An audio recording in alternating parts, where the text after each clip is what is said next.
Ang healthy relationship ay ang pagkakaroon ng maganda at matatag na relasyon sa ating pamilya, asawa, partner, at mga anak. Kinakailangan na ito ay pantay, walang nauuna, walang na sumusunod lang. Dapat nasa same page tayo at fair sa ating relasyon.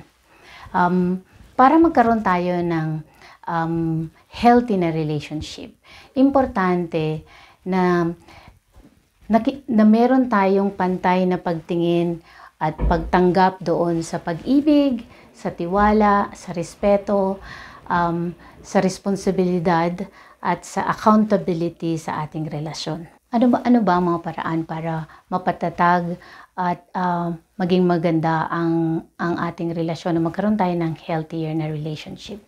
So, ang mag-asawa, dapat tinatrato natin, we treat each other ng may respeto sa ating pakiramdam, sa ating mga pangangailangan at sa ating mga karapatan. Maganda din kung ang mag-asawa ay nag-i-encourage sa bawat isa at sinusuportahan kung ano yung kanilang kagustuhang gawin o yung mga personal growth. Isa din sa magandang paraan para magkaroon ng healthier na relasyon ay ang pagkakaroon ng panahon para makapag-spend ng time na magkahiwalay, di ba? Gusto natin magkasama pero healthier kung may panahon ang bawat isa na mag-asawa na may ginagawa sila ng para lang sa kanila, katulad ng siguro pag-spend ng time nila sa kanilang kaibigan o sa kanilang pamilya, or mag-workout or mag-exercise. So, ini-encourage dapat yun ng mag-asawa na nagawin ng bawat isa.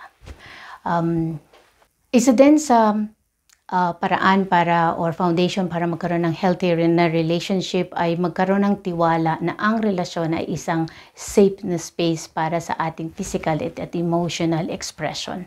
Ang mag-asawa din ay dapat nakakaramdam na okay lang na nagdi-disagree kapag hindi tayo pumapayag o hindi natin inaagrihan ang sinasabi ng ating asawa o karelasyon.